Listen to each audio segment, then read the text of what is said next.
Hello छात्रों, तो मैं आपके बीच एक बार फिर से आ गया हूं और मैं आपके लिए आज एक बेहतरीन धमाकेदार वीडियो लेकर आया हूं। और उस वीडियो के माध्यम से हम आपको एक बार फिर से एक नए क्वेश्चन का हल बताऊंगा। और आज मैं आपको सिर्फ बताऊंगा ही नहीं, मैं आपको एक्सपेरिमेंट करके भी बताने वाला हूं। तो आज आपके क्लास में बहुत मज़ा आने वाला है और इस वीडियो के माध्यम से मैं आपको बताने वाला हूं या आपको मैं बताऊंगा कि मैग्नीशियम धातु जो होता है कैसे जलता है और जलकर कैसे मैग्नीशियम ऑक्साइड का निर्माण कर देता है।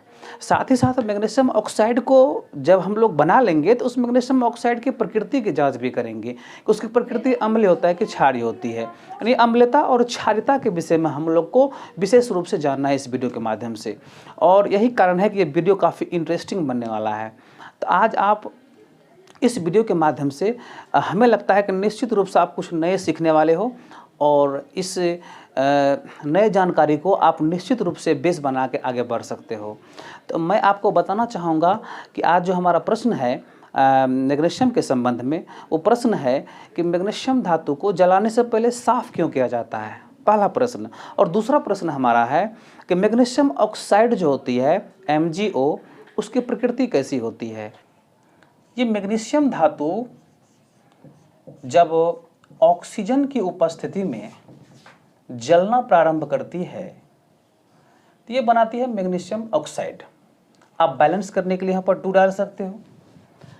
तो आप देख सकते हो ये मैग्नीशियम धातु है और ये ऑक्सीजन से रिएक्शन करके MgO अर्थात मैग्नीशियम ऑक्साइड बनाया है। तो चलिए हम लिख देते। ये जो आप समीकरण के माध्यम से देख रहे हैं कि मैग्नीशियम ऑक्सीजन से रिएक्शन करके मैग्नीशियम ऑक्साइड बनाया है, ये सामान्यतः रिएक्शन नहीं करता। कारण क्या है कि मैग्नीशियम धातु का जो पत्थर होता है या फिर उसके धातु का रिबन आप कह सकते हैं। तो ये देखिए हमारे पास मैग्नीशियम धातु का एक रिबन है, ये आप देख सकते हैं। ये मैग्नीशियम धातु का एक रिबन है। इस धातु को हम जलाएंगे और मैग्नीशियम ऑक्साइड बनाकर आपको दिखाएंगे, जैसा कि हमने आपको पहले बताया था कि आपको हम करके भी दिखाएंगे। तो आप मैग्नीशियम ऑक्साइड को देखेंगे भी और बनते हुए भी देखेंगे कैसे बनता है। ये देखिए मैग्नीशियम ऑक्साइड हम इसी से बनाने वाले हैं। और हमारा प्रश्न ये था कि इस मैग्नीशियम धातु को, मैग्नीशियम के रिबन को जलाने से पहले साफ क्यों किया जाता है। देखिए इसके ऊपर अभी कोई विशेष चमक है क्या, आप देख सकते हो। इसमें कोई विशेष चमक नहीं दिख रहा है क्योंकि इसके ऊपर मैग्नीशियम ऑक्साइड का परत जमा हुआ है।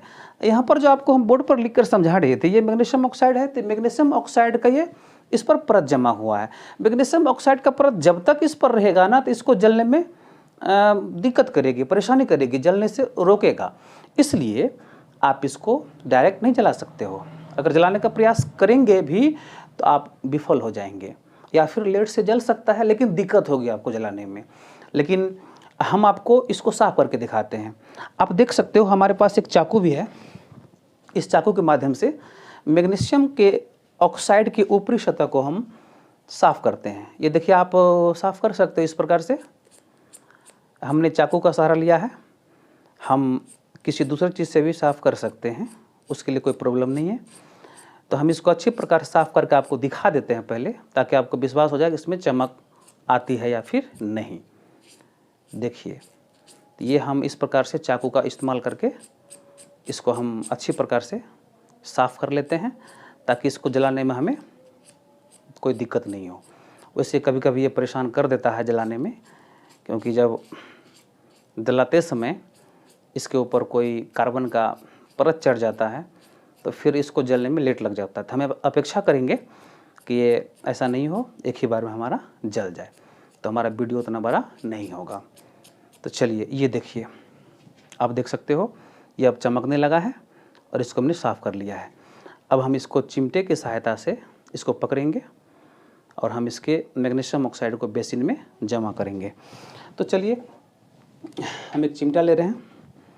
ये हमारे पास एक चिमटा है और इस चिमटे के सहारे हमने इसको देखिए ऐसे पकड़ लिया और हम इस धातु को ऐसे करके जलाने वाले हैं।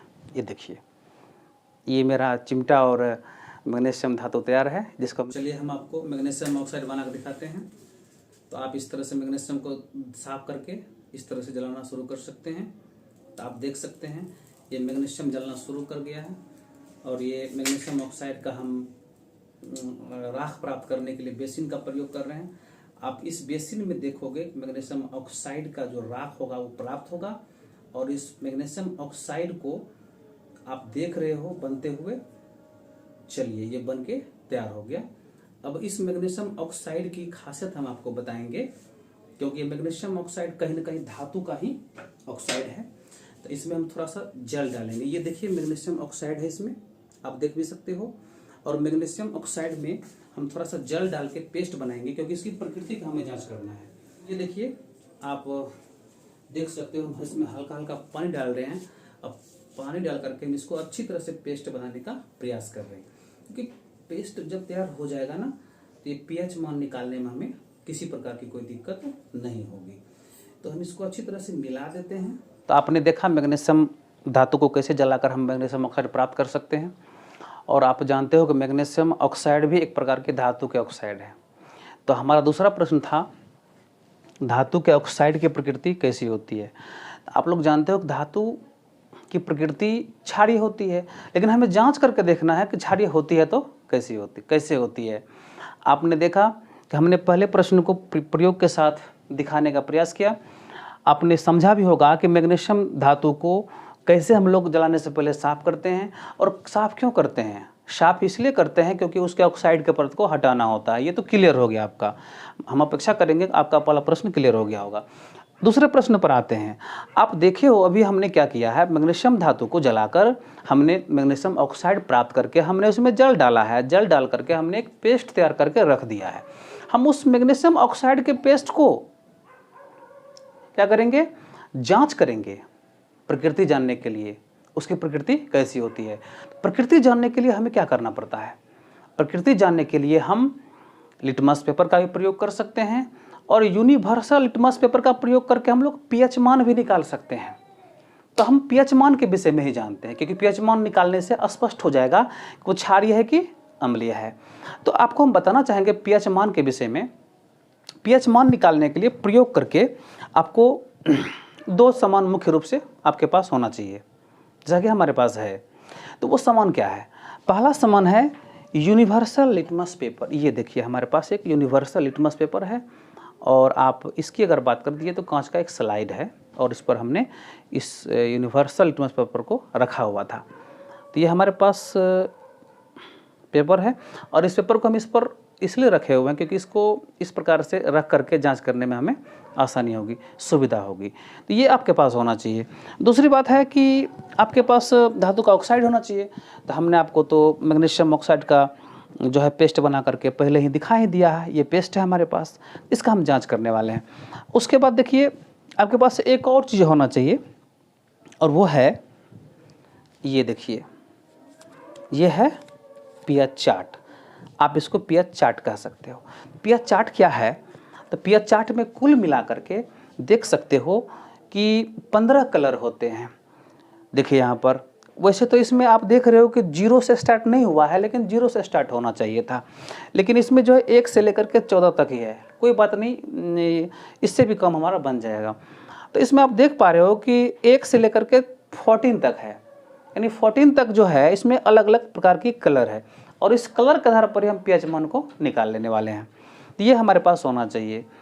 अब देखिए हम थोड़ा सा पीएच मान के विषय में भी जान लेते हैं, उसके बाद आपको आसानी से समझ में आ जाएगा ये प्रयोग। तो हम लोग जानते हैं कि 7 से अधिक पीएच मान आने के बाद क्या होती है, क्षारीय होती है। 7 से कम होने पर अम्लीय होती है, और 7 अगर आ जाए तो उदासीन होती है। और वो कलर डिसाइड करेगा जो हमारे पास कलर आने वाला है। तो चलिए हम उस प्रयोग को शुरू करते हैं। और इस प्रयोग के अंतर्गत ये देखिए यूनिवर्सल लिटमस पेपर है हमारे पास, और इस यूनिवर्सल लिटमस पेपर पर हम क्या डालने वाले हैं, धातु का ऑक्साइड डालने वाले हैं। तो चलिए धातु का ऑक्साइड हमारे पास है, ये धातु का ऑक्साइड है। हम इस धातु के ऑक्साइड को ही, ये देखिए इस हाथ में ऐसे रख लिए ताकि आपको ऐसा ना लगे कि पता नहीं सर क्या इस पर डाल दिए। ये देखिए हम उंगली से हम इसको देखिए मैग्नीशियम ऑक्साइड को छू रहे हैं, और इस ऑक्साइड का हम परीक्षण करने वाले हैं, पीएच मान निकालने वाले हैं, प्रकृति जानने वाले हैं। तो चलिए इसको हम इस पे डालने वाले, ये देखिए हम इस पे डाल दिए। आप देख सकते हो कि हमने इस पे मैग्नीशियम ऑक्साइड को डाला और यूनिवर्सल लिटमस पेपर का कलर क्या हो गया, चेंज हो गया। तो कलर चेंज तो हो गया, लेकिन ये कलर मैच करेगा किस कलर से, ये आपको दिखाना है। आगे से आपको वाइट दिखता होगा, चलिए कोई बात नहीं, पीछे से आपको हम इसका कलर दिखाता हूँ। पीछे से मतलब ऐसे आप कर सकते हो। देखिए कांच का स्लाइड लेने का मेरा यही मकसद था। आप ये देख सकते हो पीछे से आपको कलर दिख रहा होगा और यही कलर मैच करके आपको देखना पड़ेगा, तब आपको पीएच मान प्राप्त हो जाएगा। इसको हम थोड़ा सा सटा देते हैं, ये देखिए हमने सटा दिया इसको। अब ये कलर स्पष्ट आपको भी दिख रहा होगा। इस कलर को हम मैच करवाते हैं किसके साथ, तो ये आप देखिए हमारे पास जो चार्ट मौजूद है, पीएच चार्ट, इससे मैच करवाते हैं। आप लोग भी देख लो मैच हो रहा है, किससे मैच हो रहा है। देखिए ये मैच हो रहा है 10 नंबर में जो कलर है, आप नज़दीक से देखो, 10 नंबर में है नंबर, 10 नंबर में कलर है कोई, जो भी कलर है 10 वाला ही इसमें कलर मैच कर रहा है। तो 10 वाला अगर इसमें मैच कर रहा है, इसका मतलब हुआ कि इसका पीएच मान 10 हो गया। और 10 पीएच मान होने का अर्थ तो आप अच्छी तरह समझते हो, हमने आपको यहाँ पर बोर्ड पर समझाया हुआ है। आप देख सकते हो कि यहाँ पर 7 से लेके 14 तक जो आता है पीएच मान, यदि आता है तो उसका जो है कैसा होता है, प्रकृति क्षारीय होता है। अर्थात मैग्नीशियम ऑक्साइड की प्रकृति क्षारीय होती है, स्पष्ट हो गया। तो हमने आपको दिखाने का प्रयास किया, समझाने का प्रयास किया कि मैग्नीशियम ऑक्साइड अर्थात धातु का जो ऑक्साइड होता है वो क्षारीय होता है, अम्लीय होता है, उदासीन होता है। आपने देखा प्रयोग के माध्यम से कि वो क्षारीय होता है, क्योंकि उसका पीएच मान कितना आया था, 10 आया था। तो इस प्रकार से आप किसी भी पदार्थ की पीएच मान निकाल सकते हो और प्रयोग करके आप देख भी सकते हो कि इस पदार्थ की प्रकृति कैसी होती है, अम्लीय होती है कि क्षारीय होती है, पीएच मान कितना होता है। छात्रों, तो आज आपने इस वीडियो के माध्यम से 2 महत्वपूर्ण प्रश्नों का जवाब समझा। हम आशा करेंगे कि आप इस प्रश्नों को अच्छी प्रकार से निश्चित रूप से समझे होंगे। हमारे छोटा प्रयास आपके लिए बहुत वरदान साबित होने वाली है, मैं ये अपेक्षा कर रहा हूँ। तो अगर आपको इसी प्रकार के और भी वीडियो चाहिए तो आप अपने YouTube चैनल को सब्सक्राइब कर लीजिए और इसी प्रकार के वीडियो जब भी मैं डालूँगा तो आपके पास नोटिफिकेशन ज़रूर पहुँच जाएगा। और मैं लाइक करने के लिए आपको नहीं कहूँगा, क्योंकि आपको यदि अच्छा लगे तो खुद आप लाइक करेंगे, मैं जानता हूँ। फिर भी यदि हमारे इस चैनल को आप आगे बढ़ाएंगे तो निश्चित रूप से मैं बहुत जल्दी आपके बीच लाइव भी आने वाला हूँ और इसी प्रकार की प्रयोग दिखाने वाला हूँ। मेरे पास एक से एक एक्सपेरिमेंट वर्क है जो आपको हम दिखा सकता हूँ। और मैं आपको उन छात्रों के लिए बताना चाहूँगा जो छात्र हमारे सहरसा के रहने वाले हैं। सहरसा में रहने वाले जो भी छात्र हैं, मैं उनसे गुजारिश करना चाहूँगा, अनुरोध करना चाहूँगा कि यदि हो सके तो आप हमसे ऑफलाइन क्लास में ज़रूर ज्वाइन कीजिए। ऑफलाइन क्लास में मैंने ढेर सारे प्रैक्टिकल का व्यवस्था भी किया हुआ है। मैं साइंस को पढ़ाता ही नहीं हूँ, बल्कि मैं उसे दिखाने का भी प्रयास करता हूँ। मैंने ये प्रयास किया है किताबी दुनिया से बच्चे को बाहर निकाला जाए। जब बच्चे किताबी दुनिया से बाहर निकलेंगे तो ही वो साइंस को बेहतर ढंग से